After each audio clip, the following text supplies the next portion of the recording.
Welcome to Tea Talks, where young adult stories and church experience blend into a beautiful insight to inspire us. So grab a cup of tea, sit down, relax, and enjoy while we spill the tea.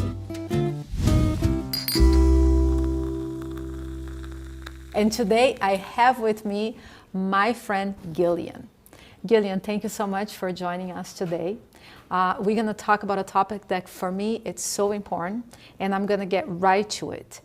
What are the unique challenges that a young adult faces today in this crazy, fast-paced community and interconnections?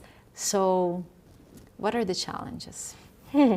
There are too many to pick from. Too many. But I guess I'll do like top three. Number one, I think, is purpose. Just finding out, like, why am I here?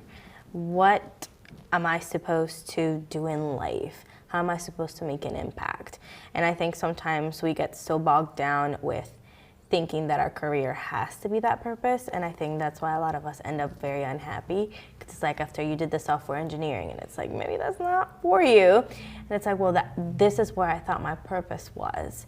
So kind of like discovering that can be a journey, and I think that God's overarching purpose for our lives remains the same, but it looks different in different seasons of our lives. And I think that can be a hard pill to swallow when God has said, you know what, this is the end of the season, now let's start another. I think oftentimes I'm really obedient when he's like, oh, this is what I've called you into. But when he has said, you know what, this is the end of that season, we're gonna start something new. I think I struggle a little bit with that because like, God, I came, I did it. I'm happy here. It's like, well, there's another leaf of that beautiful flower that's called life that I want to show you. And I think when we find our purpose in Christ, we also find a lot more about ourselves. And I think the second thing would be identity. I think a lot of us are constantly seeking who we are and who we're meant to be and how we're meant to show up. And I don't think we ever find out fully who that person is. I think that it's a journey of finding bits and pieces of who God created us to be. And it takes a lifetime. Right, and shedding who we thought we were supposed to be and who our parents thought we were supposed to be. Come from a Hispanic household, and your parents know who you're supposed to be. So finding that identity that Christ has designed for you can be definitely a journey, and I think we struggle a lot with that. Also, I think the last thing we really struggle, not to encompass it all in just three things, I know we struggle with a lot more, are the expectations of those around us, the people that we love, and also even the expectations that we have of ourselves, of where we're supposed to be and where we're not, and if we're married and if we have children and everything else that Sally and Paul are doing. Like the comparison is definitely something that I think weighs heavy on us, especially because we live in a microwave society where we see Sally be a millionaire overnight and Sue has the best husband ever. I think that can be really tough to compare yourself and not find contentment in the blessings that God has given you. Yeah, you gave only three, but I think those are three very, very important. And the last one, like about comparing yourself, I believe that social media does not help. It's the amplifier. It amplifies. You know, we always had those challenges. It was in different levels. Not that I'm the kind of person that completely against social media. I think we can use for very good things. But we just have to keep reminding ourselves that not everything they're showing on camera is actually what's happening. Right. Yeah. How do you see you as a young person or somebody else overcoming all of these challenges that young adults face? I think it'll be really easy to say, oh, I just want them to go away. But I think it's part of the journey of being a human. I think if they all went away, life would not be as interesting. But definitely, I think it becomes a lot different when God is part of that mix, when you don't have to go at it alone. For example, like the mission of finding who you are, that's a very daunting mission. And doing it by yourself can feel like nothing feels right. But I think when you do it alongside God, there's like just pieces of beauty that are revealed, that even in your humanity, he has made you in his image and with a purpose. And to me, it's just really interesting how when God created the world, he said that he created us in his image. and God is a creator. So he also gave us creating power. And I think being like creating is not just, oh, I made this, but also like speaking life into someone is creating. And also bullying someone is destroying. So just like the power to create and give life, I think is really beautiful. And just like overall, it's really just taking it one step at a time. I think that there's a reason that God doesn't let us see the future, because he wants us to remain in the present. So when dealing with expectation and comparison and stuff, I think if I focus on what God wants for me, it's a lot easier, because I'm not looking at so-and-so's journey. I am focusing on mine and focusing on that, and I think there's beauty in that. That's not to say that sometimes it can feel like, well, God, you're blessing them so much more. But you don't know the prayers and the kneeling and the years of waiting that someone else has had on that particular issue, that you're just now seeing the blessing live out.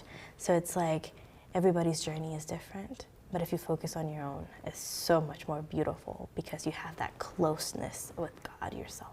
And I love that you touched on creation, because even though we can have so many other things, like I can be a pastor, mother, wife, there's a list of things that we look at that as being our identity. But when we are reminded through the Bible that above all, you're a child of God, you were made in the image of God, that's your identity, and everything else is add on to it, It gives us a completely different view. But everybody, like you said, it takes a lifetime to actually understand these things, and it's a journey.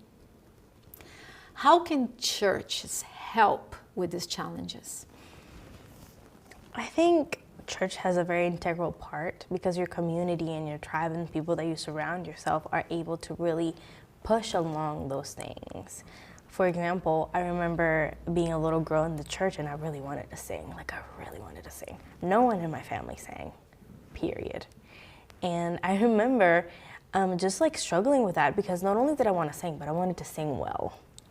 So I would practice with the backtracks and the soundtracks until I got okay. It wasn't good. I remember practicing to learn how to harmonize.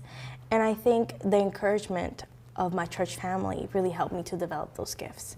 And I think there are a lot of diamonds in the rough in the church, and we're struggling with a lot. But I think if we had the little oomph from our church family to be able to develop more into who God created us to be, to find that identity, I think it would be a lot easier.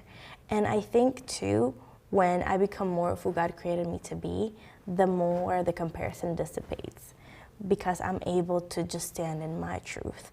Also, in the same token, with the singing, I remember knowing someone from the church that used to sing. She sings beautifully. I was like, God, why couldn't you give me that voice? And I struggled with that a lot. And I had to learn that everybody has like several gifts, and then there's that one gift that that person has. And I still was in my journey of finding mine. And then years passed, and then I think I'm finally arriving at what that is.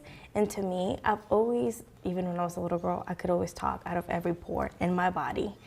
And I think I found that that is exactly my gift. Yes, I like to sing, and yes, I can do it. Sometimes well, sometimes not.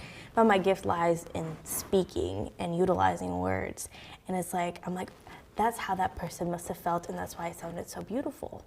Because I think there's a difference between having gift, like having a gift that you do well and a talent, and being anointed by God with that gift. And I think our church has a really important part to play when it comes to developing those gifts and pushing us to become not only the best version of ourselves, but the version that God created us to be. And just like calling us out in love too, because we mess up as young adults. And sometimes we need someone to just bring us back to that road we've been trying to trek on, that is probably a road of death. And I think that church overall, how God intended it, community, is to speak life into each other, to just grow in the trenches even when it's hard, because we will have disagreements, but I think we also can make each other grow and be better. We have something in common. Well, actually, no, not really, because at least you can sing some, because I can't sing for the life of me. And that was something when I first came to the church, that's what I wanted to do. But I'm horrible at it. I just gave up. I came to terms that that's not my call. Yeah. But yeah, I loved everything that you mentioned. Very, very important points. Okay. Why do you think churches fail or are hesitant to prioritize young people or to allow them to hold leadership positions? Why do you think that happens? I think it's twofold. I think there's one, the fear that they're going to be displaced, like the older members of the church, they feel like you're going to take ownership, and also that you're not going to fulfill the vision that they've had forever for what the church is supposed to be. And then the second token is that sometimes we have, as young adults, we have failed the church. We can be irresponsible when we're asked to do something, we may not even show up or even try to do it well. So that essentially like kind of dings in their hearts, and then essentially they kind of lose that trust. Not to mention that there are things that happen within our church family, especially with our young adults' lives, that the older members of the church may see like as a tarnish, or they start seeing you as a tarnish. And unfortunately, we haven't gotten to a point where we can have those conversations, that we are one church. And even though we may have generational differences, we want one thing, is to go to heaven and to call other people to go to heaven. And I think because of what we do on the day-to-day, or what the church is supposed to look like, we have forgotten our mission. And I think the devil has us there. We're in the minutia, in the details, and the carpet is red. And I don't like certain things about how they do things, and I'm not going to allow them to do these things because I don't feel that's how church is supposed to look like. And I think we are too into the details that we have forgotten what the point even is. So I would say that it's twofold. I think together as a Church of Christ, we need to be one people with one voice, with one mission, and I think we're a work in progress. I think there's a lot of miscommunication, and the expectations are different on both sides of the plane. And I would say that if we had a little bit more conversations, we would begin trusting each other a little more and give ownership. I don't think it should be only young people owning the church. I think it should be all of us owning the church and holding positions in which everybody's voice can be heard. Because I also believe that older members of the church have experience to share, which is something that we can't say as young adults. And then young adults, we can bring fresh ideas. So I think we both have a part to play. I just think that sometimes we don't communicate really well. Yeah, that's right. And you said it right, that it's not just that we should only be focusing on the young people, but if the priority is actually to obey God's call to all of us, which it is to be missionaries, to make disciples, then the older generation, instead of wasting time with some details that are not that important, if we're doing our job as in the mission, then everything else would fall in place, right?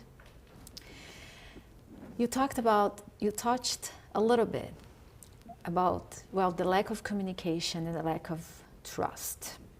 How do you think trust can be built? The thing about trust is that one little thing can destroy it, but it takes many little actions to build it. So I think the best way to build trust is not only through communication, but also doing those little actions, even though they may not be recognized. Because I think one thing that we carry as young adults is that chip on my shoulder. They didn't even look at me. They didn't even say thank you. And it's like just reminding yourself that the reason that you're doing it is not because of them, it's because of Jesus. And your stars are in heaven, not here. So just continuing to build that trust in whatever way you can do, even when you don't see it from the other side. Because I believe that starts to soften. It's just like when you find a little stray dog in the street. They don't want to touch you, they don't want to eat from you, even though that's exactly what they need. But eventually, after serving them enough, they start gaining that trust. And I think a lot of us are scared of how painful that journey is going to be and the rejection. But I think we're called to do what we need to do, and despite what's happening externally. And even if they never admit that they saw the work that we did, I know that also impresses in their heart, and that builds, because it's not only about you. Like, you may grow up and you may leave that church, but you built something that now another young adult can come in, and you've created a good foundation, and now they may finally be open to the work that needs to be done. So I love that you are not saying that one side only responsible or only the other side. It's not just the older generation that is not giving opportunities to the younger generation, but it's also the younger generation that is really not investing or committing. So there's always two sides of the story. And it's important for us to see that. Yes, the older generation needs to let go of a little bit, allow the young people to make mistakes, allow the young people to take responsibilities. But on the other side, the young people also need to, hey, when a responsibility is given, how serious am I taking this? You know, so I love that you have the balance between the two. Or even saying yes. I think a lot of us would say no because we don't think that we're capable, because we don't know how it's going to turn out, but that's the only way to learn. Yeah. I think, like, when we see even people that have grown in the church and how many gifts they have been able to develop, it's because they said yes. Yes. So, what would you say to a young person that is struggling with these issues? I would say I have a rule for myself. Like, anytime that I'm asked to do something, especially in the church or in the realm of anything God related, I'm not allowed to say no. Because every single time, what I find on the other side is Jesus just pouring into me. So I think that there's a process. Yes, I know a lot of us are empty in the sense that we feel like we have been beat down and we hurt and our emotions are all over the place and we're going through difficult situations and it feels like we literally have nothing to give. But also in that giving, something is poured back in, and something that you didn't even expect. So put yourself out there. It doesn't have to be preaching, it doesn't have to be singing, because I think a lot of us, when it comes to working in the church, we want something that is showy or very front-facing. It could be moving chairs, it could be greeting. So don't close yourself off to what God may be asking of you, even though it may feel like it's not something that you enjoy. Like, for example, children are not my strong suit, and I'm constantly being asked to teach children's story or teaching the primaries and the children classes, and I'm like, oh, that's not necessarily something that I enjoy. But if you're asked to serve, do so to the best of your ability. Don't judge yourself for how bad or how well you're going to do, and also for the older generation to be there, to, when we fail, pick up our slack sometimes and mentor us to be better. Hey, I noticed you did this. This is how you could have done better. So I would say, don't say no. And sometimes it's not even the no's from the people in the church or a leadership position. Sometimes it's literally you're on the street at the gas station and God tells you, talk to that person. So just be open to what God is calling you to do, and you don't know what you may find on the other side. It's building something in you. Love it. Yeah, I agree with you 100%. Guillian, this has been refreshing. I loved hearing you, and I am so happy that you accepted to be part of this, joining us at Tea Talks. Thank you so much. It's been great. And thank you for joining us. I will ask you to keep stirring up the conversation and embracing the beautiful and the best messiness of life. Thank you, and until next time.